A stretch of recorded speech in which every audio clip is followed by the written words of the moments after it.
Hey there guys, thank you very much for tuning in and checking out this special episode of Football Manager 2024. As the thumbnail suggests, this is my best one season ever, and I'm going to show you how I did it.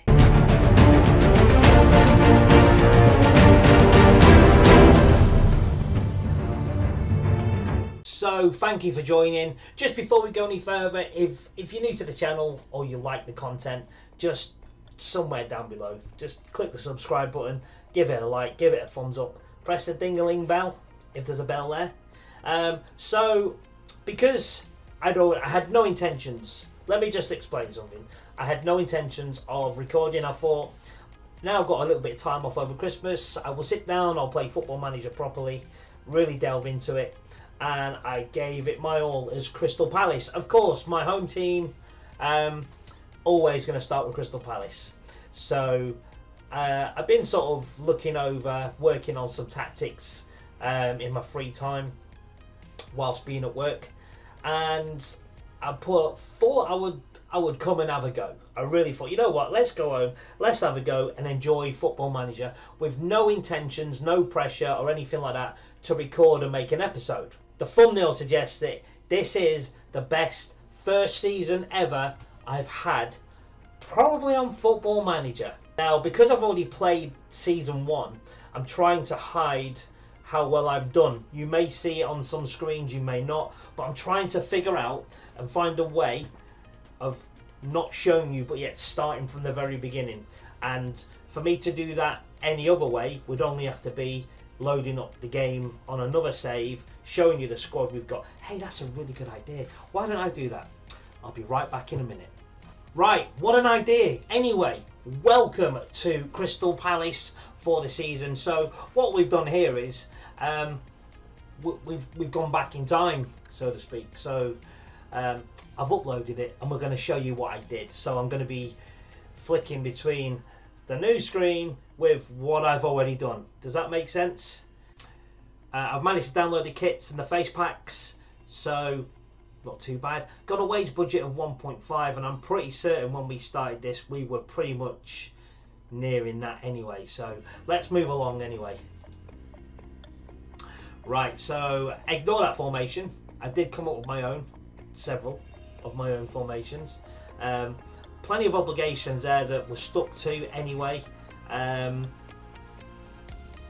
a lot really happened in the first sort of week or so of taking over the club, just a little bit of scouting, usual stuff. So I'll come over onto staff, and the first thing I do is I go to responsibilities, I go to staff, and I do not get involved in any of this. I let it all get done for me. Why, I hate you cried? Well, it's less for me to do in it.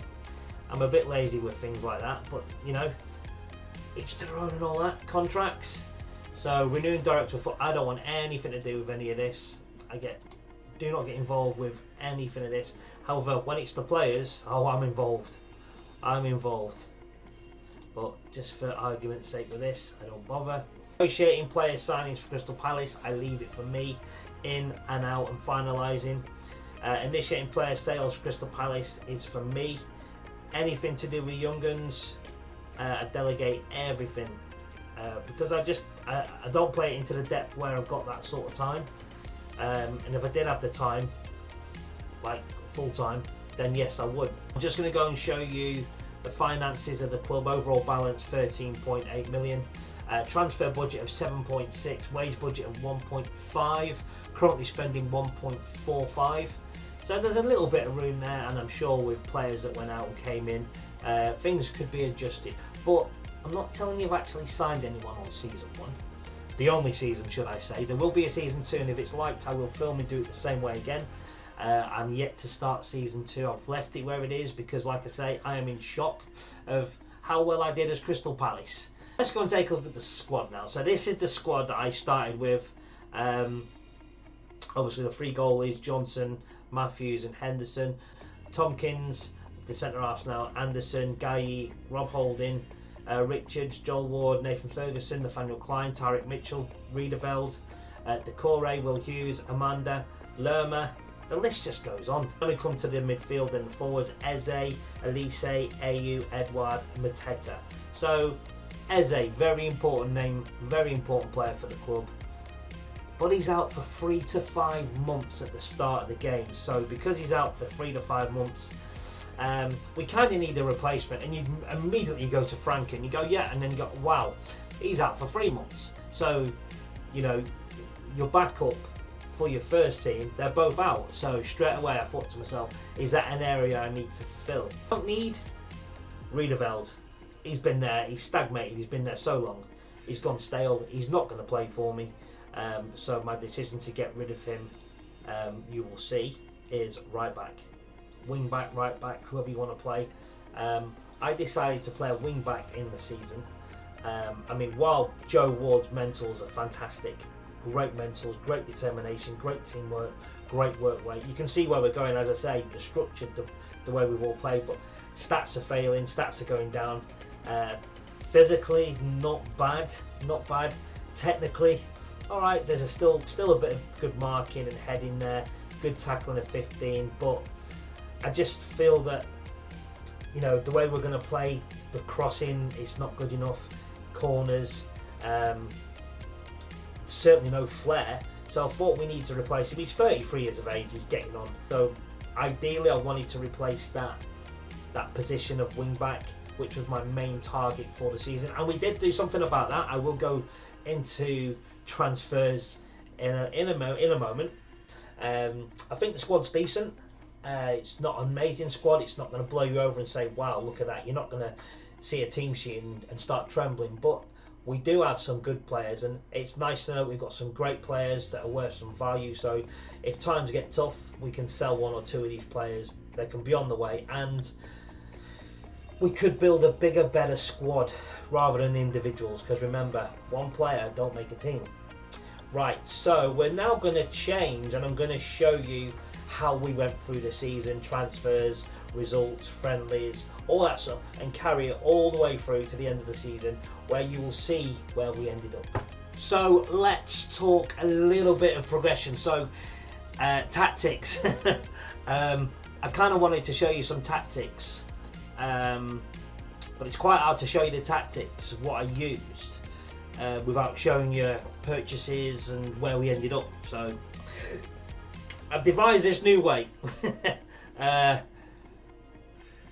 And this is, I've just have to, so I'm having to cast my mind back to look at it, to then come back here and to tell you. So I do remember this was the first game, well, this was the first friendly that I had, Crystal Palace against Crystal Palace 11, and this was the formation I set, and the idea was to, obviously you play your back four there, so we had Richards, I was trying Richards out, Anderson, Guy, Mitchell as your back four, with your 2 holding midfielders. I think we played them as 1 defensive, 1 ball winning, or 1 holding midfielder. So we started off like that, and then we played the 3 forwards. So my problem is this position here would be where Elise would play when he's fit, and Amada here would play, or a player would play on the right. So I'd have inverted or inside wingers to create space. That was the general idea, but just didn't have the players to play this formation the way I wanted to play it. I wasn't comfortable. So I thought, I've got the players to play this little role here with the shadow strikers, attacking midfielder role. So Eze was on the attacking midfielder, Edouard was a shadow, Amada played as an attacking playmaker, just to fit in really, to give him some game time. I wanted to be a bit intricate around this area here, so I'm going to quickly show you the goals now and just show you sort of, remember what I said about trying to play a little bit intricate at the beginning of the season, well, the close season, the friendlies, just around these players. I'm just going to show you the goals. So goal 1, as you can see, our setup here, we've got our number 9 there, we've got 1, 2, 3. This is the little triangle. There's a triangle that way and there's a triangle this way, and you know, we're playing triangles, we're trying to play triangles sort of around this area of the pitch, but not get too far forward. Like for example, look at my defensive midfielder. Ideally I'd like him back just to touch near the halfway line in case a counter happened, but in this case it didn't. I'm going to roll it on now and you can see the goal that we scored, which I thought was a decent goal, team goal. Yep. So that's the first goal we scored. We did find it hard to not concede, as you know, as it goes. Yeah. So this is the goal we conceded.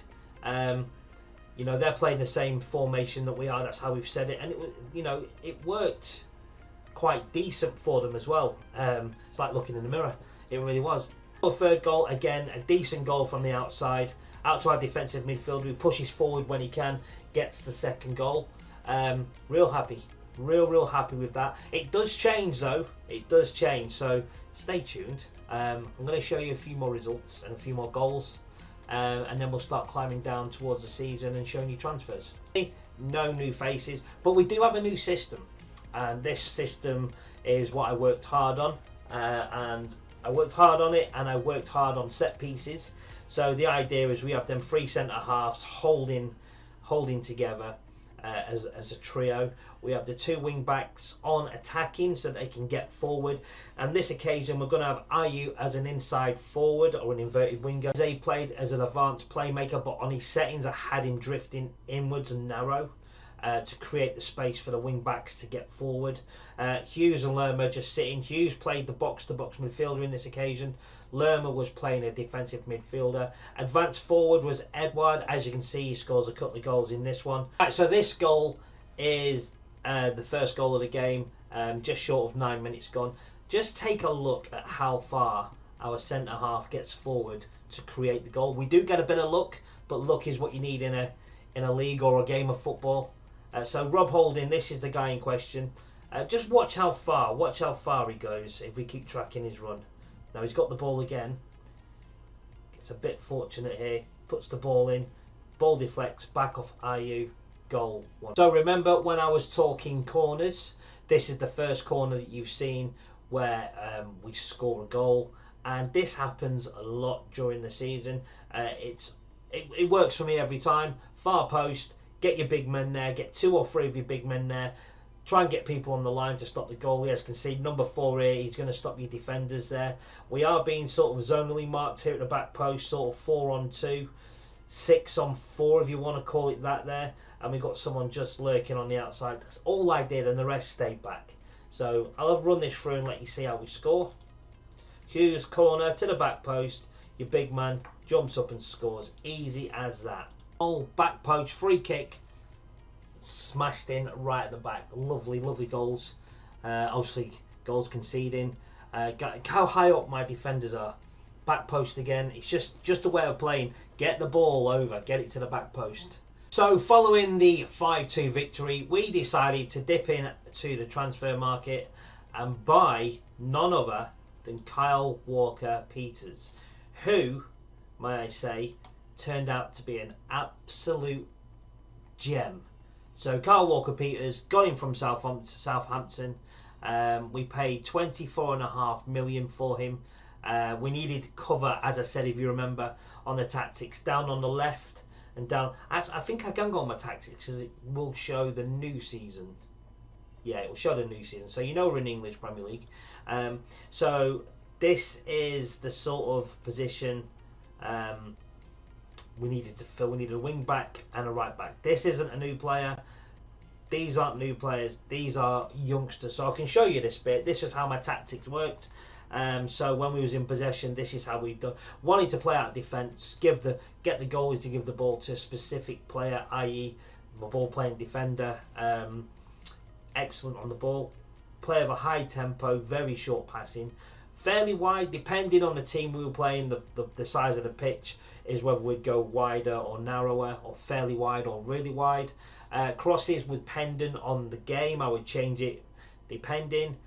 Same as run at defence. If we were playing a weaker side, we'd go at them. Would probably work the ball in the box, have a bit a bit more about us. In transition for me is always key. So we'll counter press straight away.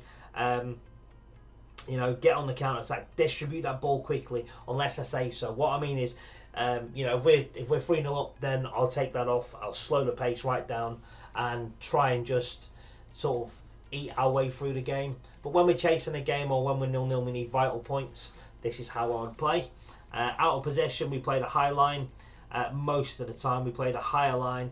with high line of engagement, pressing that midfield and defence, pressing them hard, trying to get them to make mistakes, turn the ball over, and on we go again into counter-attack. That was how we were playing, so that's how we decided to go with it. And on a positive mentality, none of this balance or defence, positive. If we're not positive, then you're showing that you're worried about what's coming. Don't be worried about what's coming, be worried more about what you're doing. So that's what I was trying to do, and you know what? It worked a treat, it really did. So I'm going to head back over and show you the last couple of games of the friendlies before the start of the season. So this is the last few games we had in the season. As you can see, we had a good win of 1, 2, 3, 4, a good win of 6 on the bounce. Then we had our first defeat of the season. What was promising was the game after. We had a goalless draw against Monaco. Monaco, decent level side, both playing good strength and teams. Really just practice out. Let me see if I can show you the team that I played for this. So yeah, this was pretty much my starting 11 that I was looking to start with. The only sort of issue I would have would be Edouard playing as the inside forward with his even though he's right footed, he could play inside forward both sides. Let's move on now to the first game of the season, and I'll show you if there was any outs. That's important. So the first out at Crystal Palace was unfortunate. It was Will Hughes. We needed to really just make room, and you'll see why in a minute. So we needed to make a bit of room in the squad. So Will Hughes, carrying about 6 million in value, we decided to cash in on him. West Ham were keen to do a deal. We did a loan deal for someone. Here's who we got. So incoming was left-sided fullback, left-sided winger, left-sided inside forward, inverted winger. He could play anywhere on the left side. 22 years of age when we took him on loan from Manchester City was Sergio Gomez. Absolutely built with numbers. He's got great numbers, good technical, good mental. Physical, not so good, but they've gotten better since he's left the club. However, his stay was short and sweet. He was with me only until Christmas. Reason being, I said I'd play him at left back, but because I signed a player at left back in Walker Peters, I put him at left midfield, left inverted winger, and they said I was playing him out of position, so they took him away from me. He was gone, but for the 5 months he was here, he did really well for the club, and you know, helped us out a lot, made us more balanced. So Sergio Gomez, we salute you. As good as you was, you left without saying goodbye, mate. And the last player really to say goodbye and make his final appearance for us was Jairo Riedeveld, who went on loan to Hull with the option of selling. However, he turned down the initial purchase, and his contract has run out and he is leaving the club imminently. We're now ready to go and play our first game of the season. I think we're at home to Burnley. Should we go and see how we get on? Let's go and take a trip. Let's go. So as we open up the season, we have a fantastic 3-0 win at home to Burnley, and we are a team of headers. We like scoring goals with that. We are a team of that. You will see it as the season progresses. Let me just go through a few things before we see the goals. Match stats. So 17 shots to 7 for us. Possession 63 to 37 once again for us. Passes completed 91% to their 83. XG of 2.3 to their 0.8. So tells a story. 8 shots on target, 2 for them. 3 fouls against their 12. We were clearly the better, more dominant side. So I'm just going to show you the goals now. And remember, we like to use that. So the first goal, Edouard scoring a penalty. The second goal, as you'll see, Walker Peters, newly signed, crosses the ball, back post, Ayew, header, makes it goal number 2. The third goal, you'll be amazed where this is. I'm just going to pause this. You'll be amazed. I'm actually going to turn the speed down. Can I turn the speed down? Match speed during highlights. Let me turn that down just a little bit so you can see it. You'll be amazed where this comes from. Crosses in. Mateta, back post, scores with a header. You will not find 3 finer goals scored. I mean, the first goal was only scored because it was a penalty. I mean, if that wasn't a penalty, then we probably would have scored a diving header. Anyway, look at the players' ratings. All around, including the goalkeeper, team effort, played absolutely fantastic. So with another 2 victories coming in August, 1-0 win to Bournemouth and a 4-1 win over Sheffield United, it was time for the Carabao Cup, the last game of the month. We was away to Brentford, and as you can see in the scoreline, we were beaten 2-1. It's the first defeat of the season so far. It was a good game, plenty of chances. However, we just really couldn't convert and score, so I think luck was with Brentford more than us. We move on swiftly to September. So our first game of September looked to be going well for the first game. Walker-Peters crosses the ball, Gomez at the back post. However, it wasn't to be. Wolves scoring a goal from the corner, making it 1-1, and then with Wolves unfortunately grabbing the winner to make it 2-1 for Wolves. Our first defeat of the season. Not the best thing to happen, but we would learn from it. So that game then would be followed by a home game against none other than Arsenal. Surely champions or potential champions go one behind, with Eze scoring from a left foot and then following his second goal from the spot, earning Crystal Palace all 3 points. Eze scoring an 8.1 in this game, Richards scoring 8.4, really showing how well the players are working well together. So really happy with that so far, and long may it continue. Meanwhile, this 1-1 draw with Fulham and a 3-1 crushing defeat after that to Liverpool would conclude September's month, where we were lying sort of 9th in the league. Not doing too bad, but you know, I thought we had the opportunity to do better, but as it is what it is, I'm afraid. So as we move through into October, our first game in October is a 1-0 defeat again from Brentford. What is it with Brentford? They are clearly our bogey team, which didn't really bode well. You can't see where we've done in the league. Unable to show that, but yeah, as I say, Brentford doing a number on us yet again in the Premier League. So then we move over to our next fixture, was a 1-1 draw. So as you can see, Crystal Palace, after the 1-1 draw with Man City, lying 7th in the Premier League. Towards the end of October, we had a local derby away with Brighton, who are currently lying 5th. Palace lying 7th. Managed a 2-2 draw with that one. We'll have a look at some goals. As you can see, we've changed our formation just a little bit in pulling back our wide midfielders, going to a flat back 4 with holding midfielder and attacking playmakers, or 2 Mazzalas, should we say, or 2 Mazzalas. I keep burping. Ayew on the inside forward, Gomez up there, Mateta still scoring goals. Talking of goals, let's have a look. So these goals were killing me. That goal you've just witnessed, that happened to me on so many occasions, and I couldn't stop it. I was trying to check my tactics, change them to get people to come out, and it's just so hard. So the way that FM24 have put that into the game this season, although it's great when you do it yourself, but when you have it done to you like 15 times in the season, it's so frustrating. I couldn't really get my way around it, and even now I'm struggling to defend it, and that happened quite a lot. So Brighton opened the scoring from a corner, as you can see there. And then Eze has a free kick here. I'm not sure what happens. Does he score? Oh, no. Oh, let me pause it. This is an absolute fantastic goal. So Eze has played the ball. He's squared it to Franca. Franca's currently unmarked. He's got all the time in the world to pick his spot. And he picks his spot indeed. Makes it 1-1. Fantastic goal. Brighton then peggers back once again, going 2-1 up.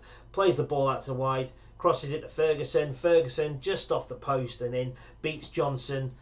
And then we get the equaliser again, hanging down this right hand side. Jordan Ayew now playing as the winger. Crosses the ball. And there you go. Mateta scores and makes it 2-2. An even game. Let's have a look at the stats. So 9-7, not very even. We dominated. 17 shots to their 9, 7 on target to their 6, 1.47 xG for us, 10 corners to their 8, 11 fouls to their 9. Passes completed 91%, 45% possession. So yeah, it balances out over the 90 minutes. So then we had a 1-1 draw away from home against the mighty Newcastle. Isaac scoring a goal on the 46th minute, only for Botman to score an own goal to give us a share of the points up at St James's Park, which we were very, very grateful for. So thank you so much. Other results going: City constantly winning, Brighton chasing pack as well, 2-1. Villa done well. Villa are a team that we need to keep an eye out on, because we battle things out with Villa, Tottenham, Manchester United. They were the sort of scenario games that we were having that we needed to pick points up from. Also Tottenham Hotspur. And on this occasion, Tottenham were defeated 1-0 to Fulham away from home, which then gave us a fantastic, probably our best victory of the season in the league. Home game against West Ham, where we won 5-1. This was the team, this was the setup. Walker-Peters on the wing back on a on a supporting role. Same for Mitchell. Guy and Anderson just playing solid in the middle, just being solid. Lerma, that vital position there, that's the key for our team. This is the position that's made us more compact, more solid, along with Franca and Eze playing the Mazzala roles. Edouard, Ayew, inside forwards, inverted wingers and wingers between them. And Mateta playing up top, being the big man that he is, and getting the goals for us. So goal number one, Ayew drifts in on the inside winger role, takes the ball around the defenders and hits it home in the bottom corner. No one went near him, no one touched him, it was a breeze. Goal number two, that left-hand side, playing on the inside to the defensive midfielder. Edouard plays it, Mateta scores with his head. Lerma was very high up the pitch there, I'm not sure why he was so high. Again, this left-hand side, Jordan Ayew working it hard down this left. Does he get a crossing? He does. Who's at the back post? Edouard steaming into the back post, makes it free for the Palace. Right, on this left-hand side, Mitchell working the left-hand side this time, gets the ball in, Edouard back post, goal. Remember, head. Remember what I was saying about the head. If you work your tactics, it's easy. Then, unfortunately, we have to see their goals. Johnson on the right, crosses the ball in, taps it home. 6 yards out, easy goal. Easy goal. And then Gomez on the left-hand side plays it to Mitchell. Mitchell passes inside to Decore. Decore to Gomez. Gomez on the turn, right-footed shot, top corner, good night, 5-1. We're probably around the sort of 7th position, 7th, 6th, maybe even 5th by this stage. Man City still continue to win. Villa losing 2-1. Arsenal can only draw. Man United sort of just tailing behind 1-0. Chelsea getting beat in the local London derby there with Fulham. So it gives us the opportunity. We have a game in hand here, I think, because of a cup game maybe. Or maybe not. We have a 3-1 win away to Luton. Edouard opened the scoring. Franca scoring, getting on the score sheet to make it 2-0. Lokonga made it 2-1. And then 75 minutes, Mateta shuts up shop, no doubt with his head, makes it 3-1. Fantastic win. So we come into December. First game of December, we have a home game against Nottingham Forest. We win 2-1. An own goal again. An own goal in the 2nd minute. Awini, I can't remember how you say his name, makes it 1-1, 12 minutes gone. Eze scores a penalty in the 77th minute to make it 2-1 to the Palace. Another victory. Come just after the 2nd of December. So we move on a week. We play Manchester United away from home at Old Trafford. Yes, we were beaten 3-1. We did get a bit of hope when Lerma scored and made it 1-1. And then, of course, Anthony scores on the 70th and Garnacho 93rd minute, making it 3-1 to Manchester United.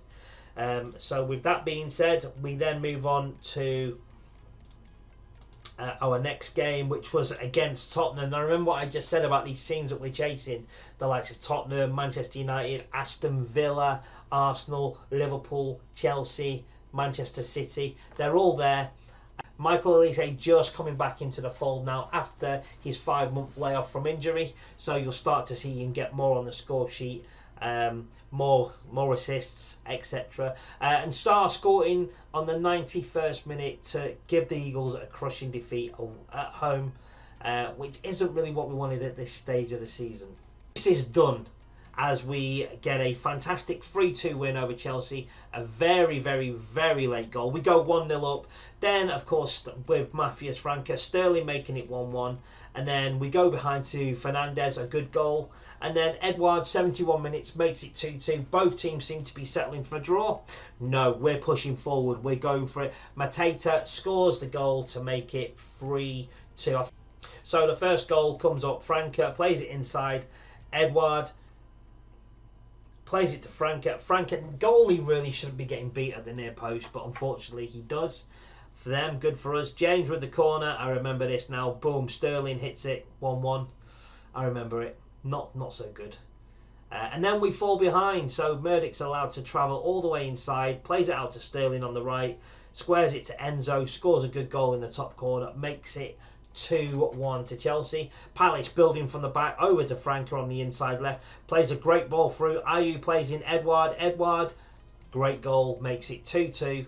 You'd think we'll take the draw. No, not us. Eze plays a great ball into Raksaki. We'll talk about him in a minute. Raksaki squares it. Mateta sticks his foot out. Them long legs makes it 3-2. Fantastic win. So Raksaki is someone I should have told you about, but clearly didn't. This gentleman here. So when we were talking about building for the future, this is one of our guys. He's only a 2-star, but potential 4-star player. When we first got him, he was valued at 2 million. He's now valued at 16 million. His numbers aren't great, but he's fairly consistent with doing what he does. A fantastic victory over Chelsea come mid-December. Obviously players, they're all getting a bit sort of tired now and that time's building up. We then play on the 23rd, so 7 days later, sorry. We have a 2-0 win at home. Mateta getting on the score sheet again. Eze scoring 2 goals, pushing and pushing further for that top spot, which we didn't get.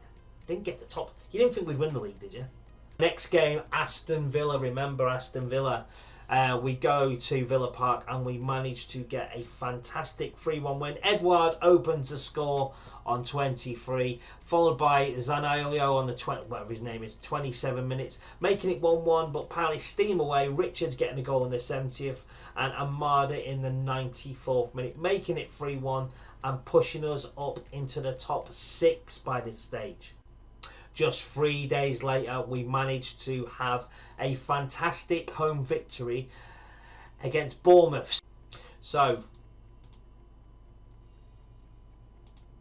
Eze with the corner, initial header saved and parried at the bottom post, at the far post, smashes the rebound in, makes it 1-0. Mateta to Palace.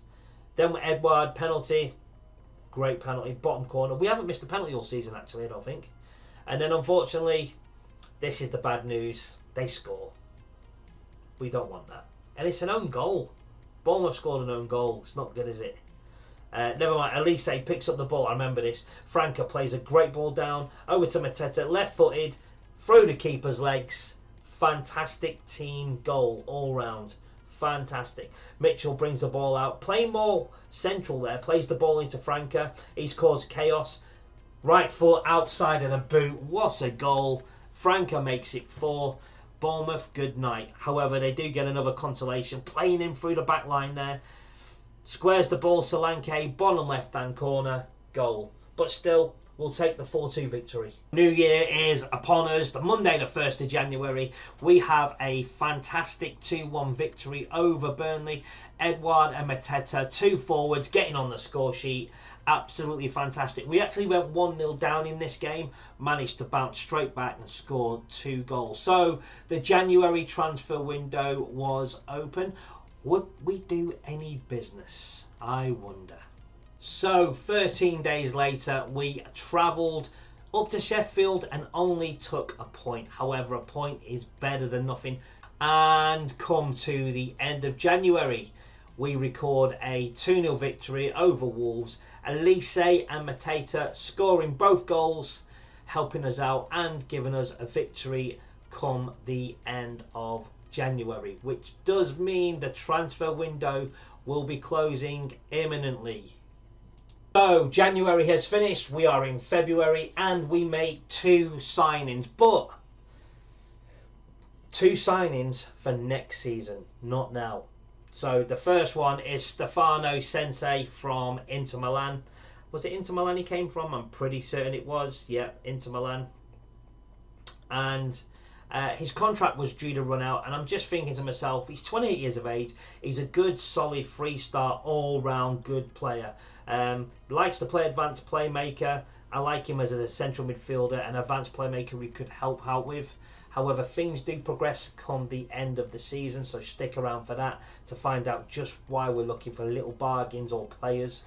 So Stefano Sensei was player number 1, came through the door on a freebie, current value 22 million. Great mental, good technical, not so good physically, so really we can't have him dwelling on that ball for too long. We did sign one other player. So here's one for the future. We decided to sign this striker. Where did we get him from? Cologne. We managed to sign him from Cologne. He actually had a good season at Cologne. 22 goals out of 34 appearances. Alright, Cologne too, but goals are goals, leagues are leagues and all that. Not bad stats for a 19-year-old German. He's got great acceleration, good agility. Physicals need to be a bit better to play in the Premier League. Great pace though, so we're going to be relying on his acceleration and pace to sort of get him out of trouble rather than not having the physical demands of a forward. Mentally, could work on things a bit more. He's a good determined player. Great flair of 17. Dribbling 16, finishing 13. So he's a 2-star. We got him for free. He's valued at 23 million tops. Can he reach that potential? Well, we're hoping so here at Crystal Palace. So he will be staying around for the foreseeable, but again, he's not joining until next season. So no players coming in for the immediate effects now. We've still got what we've got. We're going to keep what we've got, and we are going to push forward for the next half of the season and see where we finish and how well we can do. And remember, this is my best season, first season ever as Crystal Palace manager for sure. Maybe all time, I'm not too sure yet, considering the team we are. So, first game in February, as you can see, a 3-2 defeat to the hands of Arsenal. That bit there just kills you, 90 plus 5, but it's what we've done to Chelsea, to be fair. So what goes around comes around, I'm guessing. So just 4 days later, we managed to pick up a 2-1 victory at Brentford. Now, if you remember, we've played these twice already, and both times losing 2-1 to Brentford. This time the tables have turned, the shoe's on the other foot, whatever way you want to put it. We managed to get a 2-1 victory, going 2-0 up. However, I found us holding on just a little bit towards the end once Ivan Toney made it 2-1 on the 80th minute. So the 12th of February, Monday, we managed to get a 2-0 victory over Fulham. So Elise, of course, had to be a corner. Mateta at the back post. We all thought he was going to score then, didn't we? Edouard from outside the box strikes a low shot past the keeper. Franca on the ball to Edouard. Plays it out wide to Ferguson. Ferguson to Edouard. Edouard in, Mateta goal. Ferguson, let me just touch upon it. When you first get him at Crystal Palace, he's injured. He's out for 3 to 4 months, just like several other players. He's been at Palace for maybe 4 years now, and I don't think he's played more than a dozen games. I really don't think he has, and he's always injured. This is the season I've had him where I thought I'm not going to rush him. He's going to play several games throughout the course of the season. That is it. Build his fitness up. Get him in the under-21s playing, or the under-23s. Get him playing. Get him match fit so that I can call upon him when needed. And when he's needed and I can call upon him, he can step in and he can play minutes. Not 90 minutes, 55 to 70 minutes per game is what I was hoping. I got it out of him. He done well. He's actually not a bad player when you sort of get going. 4 days later, we took a 1-0 loss up at Anfield. 97th minute winner. Gutted. 97. I remember this. I was pulling my hair out. If I was recording, and I was recording that specific game, you would have seen a lot of swearing and a lot of banging come the end of that game. So, I wish it was recorded really. You just never know, do you? Still, we'll learn from it and we should bounce back. Right, so we move into March. Did I just say we would bounce back? What an idiot, because we played Man City. We got an absolute lesson in football. We got beat 3-1. I say things come in threes, certainly bad things, but not on this day or this occasion. We played Brighton. We had a comfortable 4-0 victory. So, as you can see, goal one. It's got to be a corner, hasn't it? Here we go. Elise with an in-swinger. Anyone there? Richards, great towering header. Not quite the back post this time. I don't know why. Haven't changed anything. Fantastic goal, fantastic header. We're just playing so well when it comes to scoring goals with our heads. Maybe we should be like the best headed team ever. Goal number 2. You're not going to tell me it's a corner again, are you? Elise in swinging.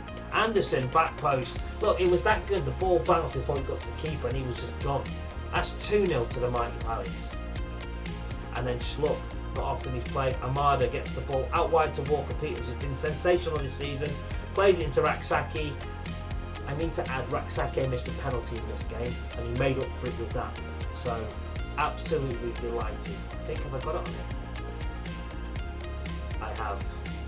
Shall we see it? We'll put the missed penalty on.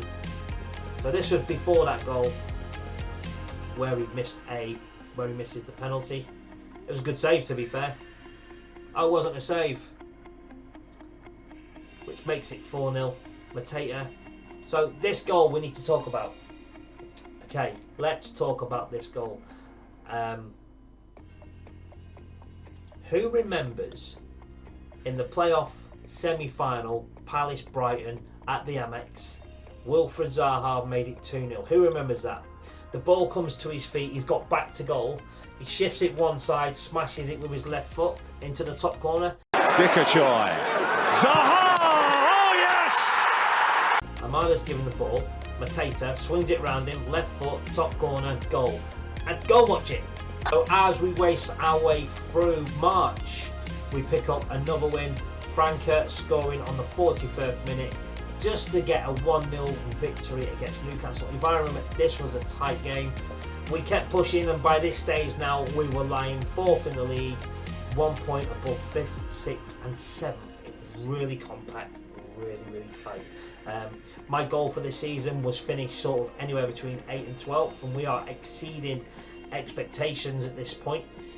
And talk about exceeding expectations, hit by reality, a 2-2 draw away to West Ham. However, I say hit by reality.